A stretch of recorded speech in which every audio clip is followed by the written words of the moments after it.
Hello everyone, welcome to my Population 1 tier list video. I'm going to talk about all of the guns in the game, where I'd place them on a tier list if I had to, and kind of the reasoning behind where I've placed them there. While I'm making this, just remember that all of this is just my personal opinion. You guys don't have to believe it at all. You guys might have something else or say, he's a complete idiot for thinking this. That's perfectly fine. This is just my personal tier list of where I'd put all of the guns based on my gameplay, my experience, and kind of what I'm used to doing. So I'm going to base this around assuming you're playing against, somewhat decent players. You're not just going against completely new blobbies. This is roughly where I'd place all the guns. Alright, let's get started. So, first gun that I want to talk about, let's start with the 1911. So the pistols in this game, I think the pistols are actually relatively strong. The 1911, a purple one does 38 in the head, a gold one does 43 in the head. The 2 shots in the head, 1 in the chest will actually kill someone at 100 health. Even the gray one is really strong here, 20 damage in the chest. So I'm going to go ahead and put and this will be kind of our baseline here. We're going to put the 1911 as the A tier, and we're going to follow it with the PX. Now, you can swap which one of these you kind of want where. This is going to come down to if you can hit your shots with a 1911. I think it's going to be the better gun overall. The PX is going to have a faster fire rate but less damage. So, that's the trade-off you have there. It can work out. PX end up being better for you. It's going to come down to personal preference at this point. But let's start to base everything off these 2 guns here. So the next one let's talk about the UMP. So the UMP, where should we put this here? I think in the UMP, should probably go in the B tier here. It's actually, much less damage than the pistols, and the fire rate is pretty capped and pretty slow. So you get 11 damage per shot with the UMP, but the fire rate itself is pretty low. Now, one positive that could raise the UMP up higher on your list than it is on my list, the UMP is very easy to one-hand as a gun, so it really helps with flying in.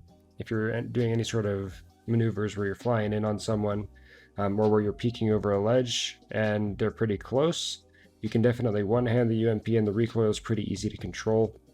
I personally don't do a lot of one-handing in this game, so I'm going to go ahead and put the UMP down at B tier. This is going to come down to preference again here. This entire tier list itself is going to come down to preference. Let's talk about CX4 next. I think we're going to put the CX4 right here in the A tier. So this is going to be probably the most balanced gun in terms of it has something it's really good at. You can one-hand it, you can peek over ledges, and it has a really, really high ammo count if you get a gold one. The tiers of weapons, the gold ones aren't going to increase the damage for the rifles. It's only going to increase the magazine size and the recoil. But the gold one has 40 or more ammo. I don't remember the exact number. I think it might be 45. And you can peek over ledges with this. Now this is going to be, it has something that's really good at. You're good at peeking over ledges. You can one-hand it. The fire rate is very slow compared to the other rifles and a lot of the SMGs, so at close range it's going to lose to those guns. If a target is far away, you can trace them really well, and I think it's going to be the most rounded gun. I probably put it between A and A plus here, but we're going to go ahead and just put it at the start of A. Very balanced. It has something that's really good at head peeking, but close range it's going to lose to that. And the fire rate mid-range, it's going to lose to an AK unless you're kind of using its strengths there. I think next we're going to talk about the AK next, since we brought it up. I'm going to go ahead and throw the AK at the S tier. Now, the reason I'm going to throw the AK at the S tier here is because the damage on it is absolutely insane in terms of all of the other rifles. Well, the 2 other rifles that are in the game have lower damage. Both the CX4 and the MK18 hit for 15 in the body and 22.5 in the head. But the AK is actually 17 and 25.5. So the AK not only does more damage than these, but the CX can slightly outrange the AK just because of the accuracy, but if you find a purple AK or better, it's not really going to matter too much, because after the about 4th or 5th bullet, the recoil becomes very steady for the AK, and you can spray targets down at long range really fast. Now this is going to be much better than the MK. The MK, because it has the cap on how fast you can fire it, it's going to be, we'll talk about the MK right now actually. We're going to put it down in 80 tier. It's going to be better than CX because it has the same range that you can do with the CX. The CX, you do have to one hand to kind of make use of its perks there, but the MK at mid and long range, it's kind of like that, not quite op distance, but not quite mid distance or even mid distance. It's not too good close up. I can still definitely do damage, but the mid range, long range is definitely where you're going to be wanting using this gun the most. It can hit consistent bursts, so wherever your first bullet goes is basically where your next two are going to go. But if you hit all three in the head, that's 66. So 2 bursts can actually take out 100 health of someone quite easily. And then tracing targets. If you know how to lead with this thing, you can hit all 3 of your shots no matter what. If they're flying in the air, very easy to kill people there. And it's very, very good at tearing down walls as well. I think that's an underrated skill that a lot of these guns have. The MK, the 8K, even the Revo has a really good way to tear down walls. So MK, 2 bursts is going to take a wall down and get a couple shots on someone behind it. So that's why we're going to put it on A tier here. It can really shred through walls. It has the range to keep up with the CX. It has the damage, not quite on the same level as AK in terms of close range and versatility. So we're going to put it down in the A tier here. Now let's talk about, let's see, we got all 3 of the rifles out of the way and we got 2 of the pistols. Let's talk about the rest of the SMGs. So P90, I don't personally use this one very much at all, so I don't think I'm the best source of information for this one. But I know how many times I've lost to it in certain situations. So I'd say we could put the P90 either at A+ or S tier, depending on kind of how you use it. You can one hand the P90, and this is going to come down to how you play the game as well. Flying P90, you can shred people. Playing against the DT, the P90 can actually beat the DT in close range because you have the reload time on the DT where the P90 mag size is just so massive. I think in this particular instance, we're going to put it at the A tier.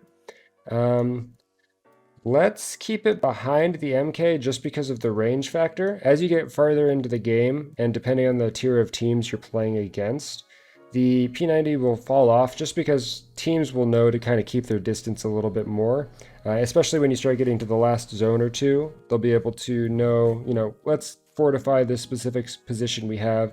If we can figure out where the enemies are coming from, we'll beat them pretty hard. But if that last team isn't very good, or if they decide to hole up in a tight area and they don't have fast enough shotguns, or they don't have the ability to keep up with your P90, you're definitely going to beat them there. I'm going to keep the MK in front of it just because of the one factor of the last zone, being kind of like a mid-range fight, not a close range fight. Let's talk about the 2 shotguns now. So the M1 shotgun, let's put it in the C tier here. I honestly don't think the shotgun is very bad, and I will reiterate that the tier list itself, all of the guns are pretty balanced and they have things that they're good at. The M10 shotgun, it's very good at close range. You can full auto it. It's a very noob-friendly gun. The gold one has a very, very close recoil pattern. The only issue is it fires too slow, so it'll lose to the DT in a close range fight. And it doesn't have any range at all. So everything above it on the tier list here is going to outrange it. So that's why I have to put it at the bottom of the list here. The DT shotgun, we'll put it at the A tier just because it's really easy to one hand and get that super quick reload. Again, it suffers from the range, so just about everything above it here will beat it in range, other than, no, the P90 is definitely going to beat it in range as well. So everything above it on the tier list is going to beat it in range. I'm going to put it above, let's drop it actually down here. So this comes down to a range thing. If you're at mid-range, the UMP is going to beat the DT. And if you're at super close range, the DT is going to beat the UMP. And the UMP fire rate's slow enough where you can easily get a reload of the DT in before you die here. The higher tiers of the shotguns are going to decrease the spread a little bit. So if you do have a higher tier shotgun, that's going to really help with that. And the higher tier UMP is just going to, increase the ammo count. So if we think about this here, at mid-range, it really depends what we consider mid-range here, but I'm going to keep the DT behind the UMP just for that reason. where the UMP is a little bit more versatile. You know, if you are at the end of the game and someone's at mid or long range, the UMP is definitely going to have that advantage there. You really have to kind of know what you're doing with the DT. You know, if you have only a DT and you're the last team, you have to force the other team into a position to play to your strengths as a gun. So that's why I'm going to keep the UMP above it. The UMP still has a little bit of breathing room where you can deal with other things, whereas the DT, you have to make people play kind of your game. So last SMG here, the MP5. This can either go before or after the P90, to be honest. I'm personally going to put it before, and I'm going to put it before the MK as well. Some people don't like the MP5 at all. The recoil is too hard to control. The MP5 to me just feels like a smaller AK. Does slightly less damage. The range feels just about the same. The fire rate's faster than the AK, so if you can control that recoil, you're going to be able to do that. I don't one-hand guns a lot, so personally, I'm going to keep it, where I have it here. If I one-handed guns, P90, I might have, in front of it or even at S tier here, but I don't do a lot of one-handing personally. So let's talk about the MP5 a little bit more. As I said, I think it is a kind of a mini AK. It has the short range. It has the fire rate to deal with the short range. It'll lose to P90 and sometimes the DT, but other than that, it doesn't really lose to any other gun on this list. Other than maybe the Seiko, which we'll talk about later in its own tier of things. But it has the close range. It has the mid range. It suffers a little at the long range because of the damage fall off. But very versatile in terms of how many situations you can use this in. And I would definitely consider this tier list how many situations can I use this gun in? AK works in just about every situation. That's why it's in the S tier. MP5 works in just about every situation, but it loses a little bit harder to the DT and the P90 than the AK does. MK, works pretty well in a lot of situations, but we start to drop here when we realize that, it's not as good in the close situation if you can't control that. It makes up for it in its ability to destroy walls and kind of follow enemies, though. So again, treat this tier list kind of versatility compared to all the other guns. M1 shotgun, compared to all of the other guns, what can this gun do better than all of the other guns? It has a full auto, it has a full auto mode. Shotgun, so it can out damage the DT if you're super close range and they're slow at reloading, but there's a lot of ifs that go into that factor, right? If they're slow at reloading, if you're not at long range. That's why I'm going to keep it at the bottom here. Revo, I think we're going to put it above the M1. This just comes down to a position. I don't think this gun is bad at all. And I don't think any of the guns on this list are bad. I think they all have their specific uses. But I'm going to put it in the B tier here just because it doesn't do anything better than any of the other guns. You can head peek with it, and it's really good for that. But you can head peek with the CX4, and it's a lot more forgiving with the ammo count. The headshots are worth more damage for the Revo, but the Seiko will just destroy it in terms of the exact same usage. You can one-hand the Seiko. You can do everything that the Revo can do with the Seiko, except for you need to bolt the Seiko every shot. That's really the only downside.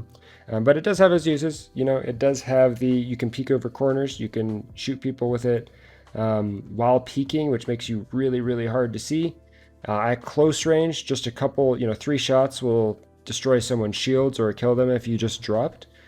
The gold one, I think it does 96 if you hit him in the head, so quite a bit of damage, but it does have a lot more damage fall off. So again, the Seiko, we're just going to talk about the Seiko next personally, but the Seiko doesn't have any damage fall off until 750 meters, which is a ridiculous amount. So comparing the Revo to the Revo, doesn't have the range to keep up with the Seiko. The Seiko does more damage overall. Seiko, you can also one-hand it. So it's just a kind of a poor Seiko, unfortunately. The Seiko, you can also use it close range way better because of how fast you can bolt it. And consistently 100% aim. So let's just talk about the Seiko now, just because of its position there. Seiko, you can use it at close range as essentially an auto shotty if you only hold it with one hand. At long range, it actually has very consistent shots, and that's actually something else I'm going to talk about with the Revo. the bullet speed for the Revo shots is actually different than every other gun on this list. So it shoots the bullet travel time for some reason on the Revo, or the 357 I should be calling it, moves slightly faster than everything else on this list. So if you learn how to shoot with any of these guns at any amount of range, kind of subtract that by half for how much you have to lead them to shoot them with the Revo or the 357. For some reason, you just have to shoot less in front of them. The bullets travel faster. The velocity on the bullet is faster. I'm not sure why that's a thing.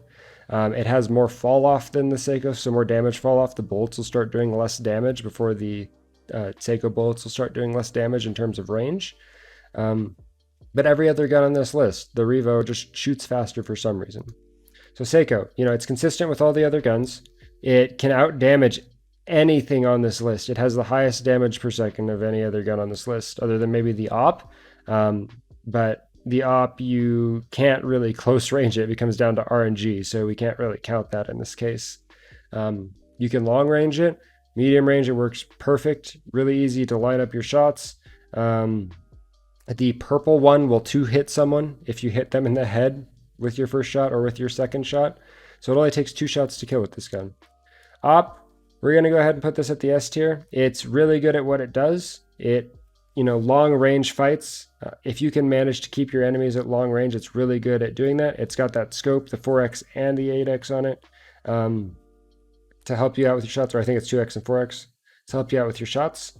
The gold one will do 164 in the head, so quite, over 75% of a fully healed, fully shielded person.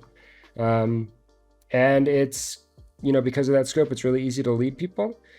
I would probably move it down to the A tier just for this until they fix the issue with the people standing still, the AWP missing them. I don't know if that has to do with motion dampening right at the moment, but at the moment, because of that, I'm going to put the AWP at the A tier. It might go up at another time if they end up fixing that, but we're going to keep it here. It can do its long range thing. It can do short range things if you get super lucky. But it can shut people down super hard if you know how to position and you know where you're standing. The AWP as well, you can bolt this super fast as soon as you get used to the motion, and you can hit your shots just one after the other before someone has time to build if you're quick enough. Seiko, comparatively to the AWP, 2 shots to kill on both of these. One in the head, one in the chest. So it is slightly worse in that manner. The AWP, if they're not fully healed, can end up paying off more. Just in, if you have a gold Seiko versus a gold AWP, gold Seiko is going to do 145, I believe, or 150. And gold AWP is going to do 164. So it'll do more damage. But just determining of the fact that you can't use the AWP at close range. It has its specific use. It has its specific range. A lot of this tier list is how good is the weapon at all of the ranges? How good is the weapon in comparatively to everything else? The AWP will lose to the AK at close range. The AWP will lose to the AK at medium range, depending on how you play it. And it's going to come down to playstyle at that point. Seiko doesn't lose to anything at any range, which is why it's on the top of the list here. We can talk about how I changed some of these things to make them work a little bit better. If you want to balance the Seiko a little bit more, maybe making it need to use 2 hands would prevent it, so at least it does only have its ability of being used at super far ranges or medium ranges. It would at least slow down the reload time at the close range, so you can't walk around and just 2-tap people with the Seiko. But I think that's the whole tier list there. So this is, again, my opinion. You guys, again, if you like one-handed guns, you're going to like the UMP, you're going to like the P90 way more than me. You might think the pistols are absolute garbage if you can't consistently just hit your shots on flying opponents or know how to lead a little bit. You might absolutely love the Revo. And this isn't by any means saying that any of these guns is strictly bad, just they have their specific uses. But yeah, feel free to leave a comment down below what you think. Did I completely miss the mark? Am I completely wrong on some of these guns? Do I have no idea what I'm talking about? And I will make sure to take a look at it, and then that's about it. I know this list is 100% correct, so yeah. All right, take care. Hey everyone, thanks for watching. If you're interested in more VR and Pop 1 content, then hit the subscribe button. I'll be streaming live on Twitch for a couple hours after this video goes up. Catch you guys there.